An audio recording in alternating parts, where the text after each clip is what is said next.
आप देख रहे हैं टुडे न्यूज़ 24। आम चुनाव से पहले इंडिया ब्लॉक में शामिल पार्टियों के बीच सीट शेयरिंग का पेच उलझता जा रहा है।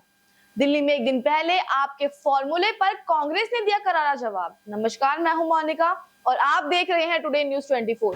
आम आदमी पार्टी और कांग्रेस के बीच जंग छिड़ चुकी है। कभी आप सरकार कांग्रेस पर हमला करती है तो कभी कांग्रेस आम आदमी पार्टी पर हमला करती है। हाल ही में कांग्रेस ने आम आदमी पार्टी के फॉर्मूले पर आपको करारा जवाब दिया। कांग्रेस का कहना है, हमने भी 7 सीटों पर चुनाव लड़ने की तैयारी रखी है और पार्टियों की तुलना में कांग्रेस दिल्ली में बेहतर स्थिति में है, क्योंकि इन सभी लोकसभा क्षेत्रों में कांग्रेस ने बैठकें और रैलियां की हैं।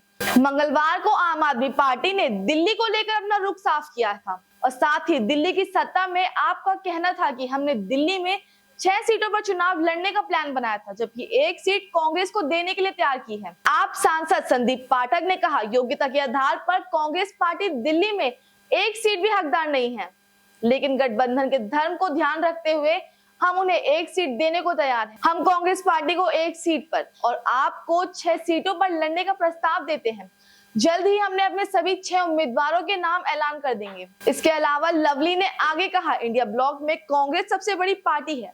देश में लोकतंत्र बचाने के लिए कांग्रेस सभी छोटी पार्टियों के साथ आगे बढ़ना चाहती है, लेकिन हमारे सभी कार्यकर्ता 7 सीटों पर चुनाव लड़ने के लिए तैयार हैं। हालांकि पार्टी अलाकमान और अलायंस की कमेटी जो तय करेगी, दिल्ली कांग्रेस यूनिटी उसके अनुरूप काम करेगी। साथ ही आपको बताते चले कि दिल्ली में पिछले चुनाव में आपका मजबूत प्रदर्शन देखने को मिला। उसने अधिकांश विधानसभा सीटों पर जीत हासिल की थी। इसके विपरीत कांग्रेस कई चुनावी असफलताओं के सामने करने के बाद राष्ट्रीय राजधानी में फिर से अपनी पकड़ बनाने की कोशिश कर रही है।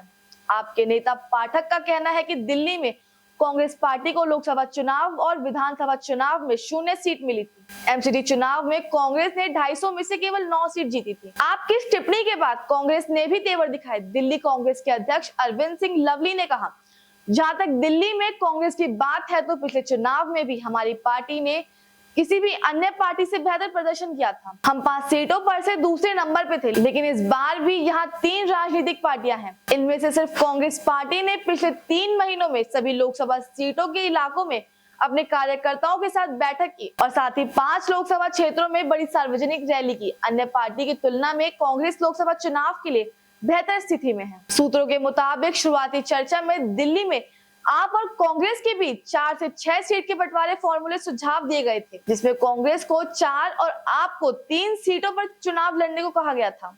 हालांकि पाठक के बयान से संकेत मिल रहा है कि दोनों पार्टियां सहमति तक नहीं पहुंच पाई हैं। एक लोकसभा सीट चंडीगढ़ में भी है, वहां भी बीजेपी ने कब्जा कर रखा है। दिल्ली के मुख्यमंत्री अरविंद केजरीवाल ने बीते शनिवार को एक रैली में कहा था कि इन सभी 14 सीटों पर आप जीत दर्ज देगी, लेकिन अगले 15 से 10 दिनों में आप इन सभी 14 सीटों पर अपने उम्मीदवार की घोषणा करेगी। कांग्रेस के इस बयान पर आपकी क्या राय है, हमें कमेंट करके जरूर बताएं और हमारे चैनल टुडे न्यूज़ 24 को लाइक करें और सब्सक्राइब करना ना भूलें।